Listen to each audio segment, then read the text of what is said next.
उस सर्वरक्षक परमपिता परमात्मा को प्रणाम करते हुए जो हम सब लोगों के लिए अन्न, जल, वायु, प्रकाश इत्यादि की समस्त व्यवस्था करता है और हमारे मस्तिष्क में ध्यान प्रदान करता है, उस परमपिता परमात्मा को प्रणाम करते हुए कल हमने मंत्र के बारे में जाना था, मंत्र की महत्ता के बारे में दृष्टांतों के माध्यम से जाना था। आज हम ऋग्वेद के 10वें मंडल के 6वें अध्याय के 71वें सूक्त ज्ञान सूक्त का हम स्वाध्याय करेंगे। उसका जो प्रथम मंत्र है उसका स्वाध्याय करते हुए हम आगे बढ़ते हैं। बृहस्पते प्रथमं वाचो अग्रम यद प्रेरयत नाम ध्येयं दधाना यदेषां श्रेष्ठम यद अरिप्रम आसीत प्रेरणा यद एषां निहितं गुहाभिः। अर्थात हे परमपिता परमेश्वर, हे सर्वेश्वर, हे सर्वशक्तिमान प्रभु, आपने जो हम मनुष्यों के लिए ये वेद रूपी ज्ञान दिया है, वेद रूपी वाणी दी है, उसके दो स्वरूप है, दो रूप हैं।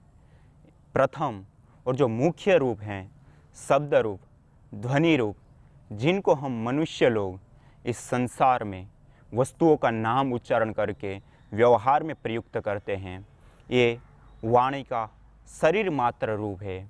इसी प्रकार जो दूसरा रूप है, श्रेष्ठ रूप है, जो सभी पापों को नष्ट करने वाला रूप है, वो दूसरा रूप जिसको हमारी बुद्धि रूपी गुहा में आपने स्थित रखा है, जिसको हम प्रशांत मन, निर्मल मन, स्थित बुद्धि के द्वारा हम उसको प्राप्त कर सकते हैं। इस वेद ज्ञान से उस ज्ञान को हम प्राप्त कर सकते हैं जिससे हम नित्य मुक्त हो जाते हैं। उस श्रेष्ठ रूप को जिसको हम प्रेम पूर्वक, जिसको हम प्रेम, तप एवं अभ्यास के द्वारा, निरंतरता के अभ्यास के द्वारा हम जिसको प्राप्त करते हैं, यह वाणी के दो रूप हैं। तो वेद ने ये हमको इस मंत्र के माध्यम से वाणी के दो रूप बताए हैं। तो इन दो रूपों के बारे में हम विस्तार से जानेंगे कि ये दो रूप क्या है, इसको हम कैसे देखें और हमारे जीवन में एक कैसे उपयोगी हो सकते हैं, उसके बारे में हम जानते हैं दृष्टांतों के साथ। हम इस संसार में देखें तो ये जो वाणी रूपी एक हमारा जो यंत्र है, इसके माध्यम से हम पूरे संसार का व्यवहार करते हैं और ये जो वाणी है वो ध्यान के द्वारा प्रस्फुटित होती हैं। तो इस मंत्र में ये दोनों चीज़ें बताई गई, ज्ञान और वाणी, जिसको हम शब्द के द्वारा उच्चारित करते हैं, जिसको ध्वनि रूप कहते हैं, शब्द रूप कहते हैं।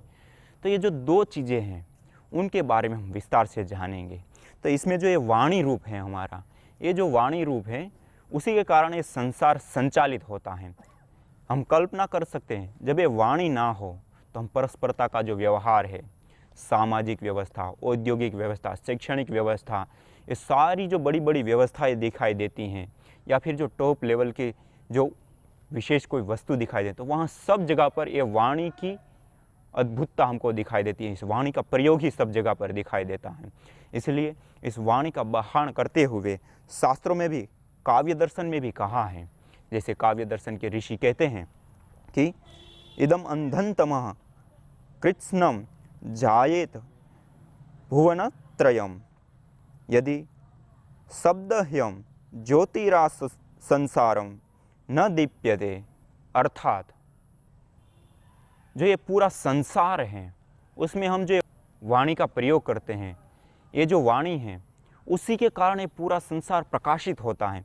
यदि ये वाणी ना हो तो ये जो तीनों भुवन हैं, तीनों लोग हैं, वो अंधकार में डूब जाए। ये काव्य दर्शन में कहा हुआ है ऋषियों ने। इसलिए ये जो वाणी की महत्ता है वो अद्भुत है। इस वाणी के कारण ही ये सारा संसार संचालित होता है। जैसे हम देख सकते हैं, जैसे पशु पक्षी होते हैं, उसको ये वाणी नहीं मिली होती है, उसको एक सीमित वाणी मिलती है। उसका ज्ञान भी जो होता है वो भी सीमित होता है। ये जो सीमित ज्ञान है वो उनको परमपिता परमात्मा के द्वारा सहज ही प्रदत्त ज्ञान है। उस ज्ञान को ना तो बढ़ा सकते हैं और उस ज्ञान को ना तो दूसरों तक संप्रेषित कर सकते हैं। लेकिन जो मनुष्य हैं वो विकसित ज्ञान वाला है, मनुष्य के पास वो विकसित ज्ञान मिलता है और उसको वो बढ़ा भी सकता है और इतने तक बढ़ा सकता है कि वो मुक्ति तक को प्राप्त कर लेता है, संपूर्ण ब्रह्मांड को जान सकता है, उसकी जो रचनाएं होती है, प्रकृति की जो विविधता है, उन सब को रहस्य को जान सकता है और कितनी कितनी अद्भुत रहस्यमय वो एक रचनाएं कर देता है मनुष्य। किसके माध्यम से? ध्यान के माध्यम से, मन के माध्यम से। और इनको दूसरों तक संप्रेषित भी अच्छी प्रकार से कर पाता है, जैसे उपदेश के माध्यम से, प्रवचन के माध्यम से, वाणी के माध्यम से। जो हम अपनी आवश्यकता होती है वो दूसरों तक हम पहुंचाते हैं, अपनी आवश्यकता को महसूस करवा सकते हैं। सुख की स्थिति है, दुख की स्थिति है, उसमें हम वाणी का ही तो सहारा लेते हैं। अपने भाव को सामने वाले व्यक्ति तक प्रकट करने के लिए हम वाणी का ही तो सहारा लेते हैं। तो ये जो वाणी है वो मुख्य है और इस वाणी के कारण ही हम इस व्यवहार को कर पाते हैं। इसलिए हमको इस वाणी की जो महत्ता है उसको भी जानना चाहिए। तो ये जो वाणी है इसको ऋग्वेद में भी कहा है, अग्निर्वाग भूत्वा मुखम प्राविशत। ये जो अग्नि है वो हमारे वाग बन के हमारे मुख में प्रवेश हो जाती है, मानी वाणी बन करके हमारे मुख में प्रवेश हो जाती है और इस वाणी जो है वो अग्नि का रूप हो जाती है। मानी ये जो हम भौतिक अग्नि को देखते हैं उसी के साथ इसका दृष्टांत दिया गया है, उसी के साथ इसको सरखाया गया। जैसे ये भौतिक अग्नि होती हैं वो अभी इस विज्ञान प्रधान युग में हम देख सकते हैं सुव्यवस्थित रूप से जब प्रयुक्त होती हैं तो सारे के सारे घर में जो रसोई बनती है वो किसके माध्यम से बनती है? इसी अग्नि के माध्यम से। सारी जो बड़ी बड़ी कंपनियां, उद्योग चलती है, फैक्ट्रियां चलती है, वहाँ भी इस अग्नि का ही प्रयोग होता है और ये अद्भुत काम करती हैं। इसी प्रकार इतना बड़ा वाहन व्यवस्थाएं होती हैं या जो भी चीज़ हम देखते हैं वहाँ सब जगह पे इस अग्नि के माध्यम से ही कार्य चलते हैं। लेकिन जब यही अग्नि विकृत रूप धारण कर ले, जो अग्नि भोजन पका रही है वही वहाँ से कुछ लापरवाही के कारण यदि आग लग जाए तो पूरे घर को नष्ट कर देती है, राख बना देती है। क्यों? सावधानीपूर्वक उसका प्रयोग ना किया। इसी प्रकार हमारी जो ये वाणी है वो भी ऐसी ही एक दुधारी तलवार है। यदि इसका प्रयोग करना हमको आ जाए और सही तरीके से हम इसका प्रयोग करें तो ये हमारा कल्याण कर देती है, हमारे जीवन को सुख से भर देती हैं। और यदि हमको इसका प्रयोग करना नहीं आता है तो ये बड़े हमारे जीवन को दुखों से, झगड़ाओं से भर देती हैं। इसलिए ये जो हमारी वाणी है उसको हम संयुक्त रूप से प्रयुक्त करना चाहिए। इसलिए स्वामी सोमानंद जी महाराज भी इस वाणी के बारे में कहते हुए वो कहते हैं कि जो ये पृथ्वी, जल, अग्नि, वायु, ये आकाश, ये 5 तत्व होते हैं। ये जो 5 तत्व हैं, इन 5 तत्वों का यदि कोई सार देखा जाए तो वो सार है पृथ्वी, क्योंकि पृथ्वी में इन 5 भूतों का समावेश रहता है। और ये जो पृथ्वी है उसका भी यदि कोई सार देखा जाए तो वो है पृथ्वी से उत्पन्न होने वाले फल, फूल, औषधियाँ, वनस्पतियाँ। और इन वनस्पतियों का भी कोई सार देखे तो उसको ग्रहण करने वाले मनुष्य, प्राणीगण। और ये जो मनुष्य हैं वो ग्रहण करते उसके बाद रस, रक्त, मांस, मेद, मज्जा, अस्थि और अंत में शुक्र के रूप में वो प्रयुक्त हो जाता है। और ये जो शुक्र है उसका भी यदि कोई सार देखा जाए तो उससे उत्पन्न होने वाला ये मनुष्य होता है। ये जो मनुष्य हैं उसका भी यदि कोई सार देखा जाए तो वो है उनकी वाणी। और वाणी का भी कोई सार देखा जाए तो है सत्य, हित और प्रिय वाणी बोलना। इसलिए ये जो वाणी है वो सार हुआ सारी एक समष्टि का, सारी हमारी एक जीवनचर्या का। इसलिए जो चीज़ जितनी सारवान होती है, जितनी मूल्यवान होती हैं, उस चीज़ को, उस वस्तु को उतना ही सावधानीपूर्वक प्रयोग किया जाता है। इसलिए हमारी जो ये वाणी है वो इतनी अमूल्य है, इतनी सारवान है, तो इसका जो प्रयोग है उसको भी हमको एक सावधानीपूर्वक, सतर्कतापूर्वक करना चाहिए। और ये जो वाणी है उसका हम साक्षात उदाहरण देख सकते हैं। जैसे महाभारत की घटना में द्रौपदी का एक उदाहरण आता है। जब दुर्योधन महल में प्रवेश करता है तो उस समय वो एक पानी के गड्ढे में गिर जाता है और उस गड्ढे में गिरने के कारण द्रौपदी ज़ोर ज़ोर से हंस पड़ती हैं और दुर्योधन को अच्छा नहीं लगता है। और दुर्योधन ने उनको कहा, इतना क्यों हंस रही हो? तो द्रौपदी ने 2 ही शब्द बोले, अंधे के अंधे।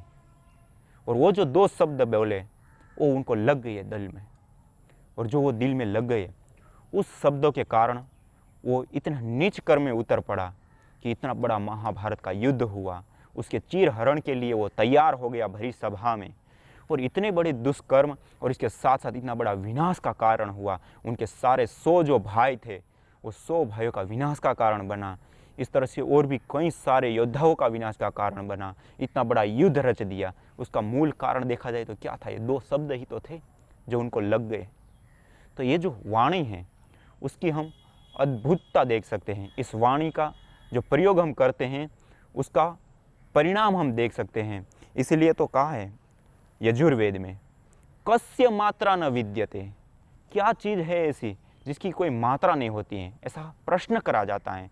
तो वहाँ उत्तर देते हुए कहते हैं, गोस्तु मात्रा न विद्यते। इसलिए हम इस वाणी की जो मात्रा है उसको हम तय नहीं कर सकते हैं, क्योंकि ये कितना भी लाभ दे सकती है और कितनी भी हानि दे सकती है। कैसा इसका प्रयोग किया जाता है, इसका प्रयोग करने वाला कैसा कुशल है, उसके ऊपर आधार रहता है।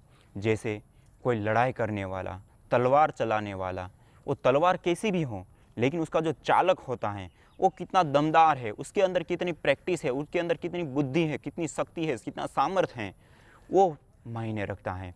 इसलिए जो ये वाणी है वो भी एक ऐसी दुधारी तलवार है जिसका प्रयोग हम बिल्कुल सटीक सही तरीके से यदि करते हैं तो बहुत ही सही प्रयोग होता है। इसलिए तो कहा जाता है ना कि वाणी की ओट में दुनिया के सारे खजाने छिपे हुए हैं। मानिए जो वाणी है उसका यदि हम सही प्रयोग करें तो उसमें कितने लाभ हमको मिल जाते हैं।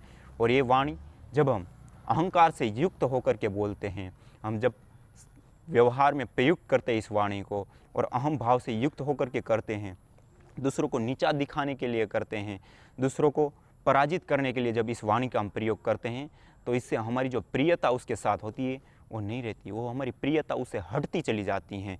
तो व्यक्ति हमको पसंद नहीं करता है। फिर धीरे धीरे ऐसी स्थिति आ जाती है कि वो व्यक्ति हमको देख करके बचना चाहता है। और जो मधुर वाणी बोलता है, जैसे आपको बताया सत्यम हितम प्रिय, जो सत्य वाणी बोलता है, सत्य तो बोले लेकिन उसके साथ साथ हितकारी भी वाणी बोलता हो, सत्य के साथ हितकारी। क्योंकि कई बार कई लोग ऐसा कहते हैं, मैं तो जो भी बोलता हूँ सत्य बोलता है, चाहे कड़वा लगे चाहे कैसा भी लगे, लेकिन सत्य तो है लेकिन प्रिय नहीं है, हितकारी नहीं है, तो वो भी कोई वाणी लाभ देने वाली नहीं होती। क्योंकि आप जिस श्रोता को इस वाणी का प्रयोग करके आप कुछ उसको मार्गदर्शन देना चाहते हैं, कुछ कहना चाहते हैं, तो वो जो व्यक्ति हैं वो उसका लाभ तभी ले पाता है जब हम विनम्र भाव से, और उसका एक जो कहने का ढंग होता है, जो हाव भाव होता है, उसके साथ जब हम उसको एक्सपेंशन के साथ हम उसको प्रदान करते हैं, उस वाणी को कहते हैं, तो वो उसके जीवन में भी काम आती है, उनको भी लाभ पहुंचाती है। और जब हम उसको नीचा दिखाने के लिए अहम भाव से युक्त होकर के उसको पराजित करने के लिए जब वाणी का प्रयोग करता है, तो उसके मन में भी ऐसी निष्ठुरता आ जाती है कि हमने जो वाणी का प्रयोग किया है वो वाणी का प्रयोग उसके लिए कुछ नहीं मायने रखता है, वो पानी के पार जाती है वो वाणी, उस मार्गदर्शन का, उस उपदेश का कोई महत्व नहीं रह जाता है।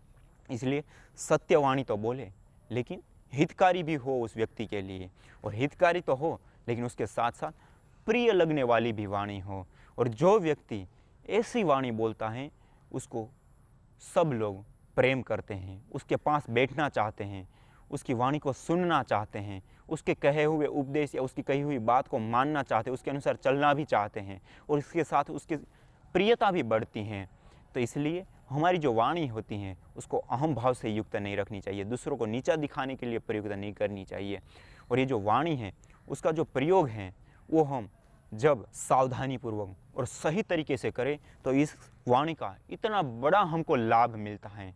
जैसे हम देख सकते हैं इस समाज में कई सारे क्रांतिकारी वीर लोग होते हैं जो समाज में कुरीतियाँ फैलती हैं, अंधश्रद्धाएँ होती हैं, उनको दूर करते हैं, और जो अन्याय, अत्याचार, दुराचार, इन चीज़ों को दूर करके एक सत्य की प्रतिष्ठा के लिए कार्य करते हैं, एक जन समाज के कल्याण के लिए कार्य करते हैं। तो वो जो बड़े बड़े कार्य होते हैं, अद्भुत कार्य होते हैं, वो किसके माध्यम से होते हैं? इसी वाणी के माध्यम से ही तो होते हैं। सरदार वल्लभ भाई पटेल ने 565 रजवाड़ा को एक किया, किसके माध्यम से? इसी वाणी का प्रभाव था। आज वर्तमान में ही हम परम पूज्य योग ऋषि स्वामी रामदेव जी महाराज को देखें तो भी इन्होंने इतना बड़ा एक परिवर्तन किया इस देश में। तो ये परिवर्तन किसके माध्यम से उन्होंने किया? इसी वाणी के माध्यम से ही तो ये परिवर्तन हुआ।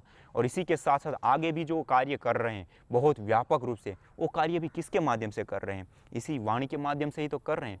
और जो लाखों करोड़ों करोड़ों भाई बहन लोग जो जुड़ते हैं इस माध्यम से, इस संगठन में या इस तरह से, तो किस माध्यम से जुड़ते हैं? इसी वाणी के माध्यम से ही तो वो जुड़ते हैं। और ये जो वाणी होती है वो हमारा ज्ञान का ही एक रूप होता है, क्योंकि जैसा ज्ञान होता है उसी के अनुसार हमारी वाणी प्रयुक्त होती हैं। और ये जो ज्ञान होते हैं उसकी अभिव्यक्ति होती है प्रस्फुटित वाणी में। और इस वाणी के माध्यम से ही हम ये सारे जो बड़े बड़े जो काम होते हैं, जो समाज की क्रांति होती है, समाज में एक परिवर्तन बड़े होते हैं, वो परिवर्तन भी इसी वाणी के माध्यम से होते हैं। और इसी प्रकार से समाज में जो बड़े बड़े दंगे हो जाते हैं, जो झगड़े हो जाते हैं, उन झगड़ों का भी कारण क्या होता है? या परिवार में भी जो छोटे मोटे झगड़े होते हैं उसका भी कारण मूल आप देखोगे तो क्या होता है? यही वाणी ही तो होता है। जब दो शब्द कड़वे किसी को बोल दिए, जो उनको अच्छा नहीं लगता ऐसा शब्द कह दिया, कोई व्यंग्य रूप से वाणी का प्रयोग कर दिया, तो इस तरह से जब हम इसको संयत रूप से ना रख करके वैखरी के रूप में हम इसका प्रयोग करने लग जाते हैं, तो इसके द्वारा हम जब संयत वाणी का प्रयोग नहीं करते हैं तो इसके द्वारा कई सारी हमको हानियाँ उठानी पड़ती हैं। जो घर के झगड़े हैं वो भी इस वाणी के कारण, समाज के झगड़े हैं वो भी है वाणी के कारण, वैश्विक स्तर पर भी जो युद्ध होते हैं उसका मूल कारण भी यही वाणी ही होती हैं। और ये जो वाणी है वही इसका मूल है। इसलिए तो वेदों में भी कहा है, अग्निर्वाग भूत्वा मुखम प्राविशत। ये जो अग्नि है वो वाणी का रूप धारण करके हमारे मुख में प्रवेश हो गए हैं। और ये जो वाणी का हम प्रयोग करते हैं वो एक प्रकार की अग्नि है। और इस अग्नि का यदि हम सही रूप से प्रयोग करें, सही तरीके से प्रयोग करें, तो यही अग्नि हमको कितना लाभ पहुंचा देती हैं। कहता है ना, वाणी की ओट में सारे खजाने छिपे पड़े हुए हैं। ये सारे खजाने हमारे खुल जाते हैं, सारे झगड़े मिट जाते हैं और सारी उपलब्धियां हमको प्राप्त होती हैं। इसलिए इस वेद मंत्रों में भी हम आगे जानेंगे, इसमें भी विशेष रूप से इस वाणी को खोल करके बताया है कि जब हम इस वाणी का सही तरीके से प्रयोग करते हैं तो क्या होता है, इसका सही तरीका क्या होता है। तो जैसे बताया, सत्यम हितम प्रियम च यत्, मानी जो सत्य हो, हितकारी हो, मनोहारी हो, दुर्लभम वचा। ऐसी जो वाणी है वो बड़ी दुर्लभ है। जो व्यक्ति सत्य भी बोलता हो, दूसरों के हितकारी भी हो और मनोहारी भी हो, अच्छी लगने वाली भी हो, ऐसी वाणी जो व्यक्ति बोलता है, नमो वाचो विभूतये, ऐसे व्यक्ति को, ऐसे महापुरुष को हम प्रणाम करते हैं, ऐसी प्रार्थनाएं की गई हैं। इसलिए ये जो वाणी है उसकी महत्ता अद्भुत है। उसी वाणी की महत्ता को बताने के लिए ये जो वेदों में विभिन्न प्रकार से कहा है, कस्य मात्रा न विद्यते, वस्तु मात्रा न विद्यते, ये वाणी की कोई मात्रा नहीं होती है। इसी प्रकार से ये जो वाणी है वो कैसी होनी चाहिए, सत्य, हित, प्रिय होनी चाहिए। ये जो कहावत होती हैं सामाजिक, उसमें भी कहते हैं कि वाणी की ओट में सारे खजाने छिपे हुए हैं। तो ये सारी चीज़ों का यदि हम सार निकालें तो वो जो सार है इस वेद मंत्र के माध्यम से यहीं पे हमको वो बताना चाह रहे हैं व्यापक रूप से कि ये जो वाणी है उसकी महत्ता अद्भुत है, विशेष है। इसलिए ये जो वेद मंत्र हैं, बृहस्पते प्रथमं वाचो यद अग्रम यद प्रेरयत नाम ध्येयम दधाना, इस पंक्ति के माध्यम से, इस मंत्र के माध्यम से इस खजानों को हमको समझाना चाहते हैं, हमको बताना चाहते हैं। ये जो वेद हैं, वेद मंत्र हैं, वो हमको एक सही दिशा बताते हैं कि हमको क्या करना चाहिए, कैसे करना चाहिए। हमको जो इस परमपिता परमात्मा के द्वारा ये जो वाणी मिली है उसका प्रयोग करके हम कैसे इस जीवन को सही बना सकें। जैसे इस संसार में कई सारे संसाधन बनते हैं, जैसे चप्पू भी होता है, तलवार भी होती है, ये सारी कई सारी चीज़ें होती हैं। उसका जब हम प्रयोग करते हैं तो उसका जो प्रयोग है, उस चप्पू का प्रयोग हम सब्जी काटने के लिए भी कर सकते हैं। उससे सब्जी काटेंगे तो हमारे लिए लाभकारी होता है। इसी प्रकार से इसी चप्पू का प्रयोग हम किसी का हत्या के लिए, गला काटने के लिए, इस तरह से भी प्रयोग होता है। लेकिन इसका सही प्रयोग क्या है, इसके माध्यम से हम सही दिशा में कैसे जाएंगे, पुण्य को कैसे प्राप्त करेंगे, निःश्रेयस मोक्ष अपर की ओर कैसे जाएंगे, उस चीज़ को बताने के लिए ये मंत्रों के माध्यम से इन ऋषियों ने हमको एक सार बताया है।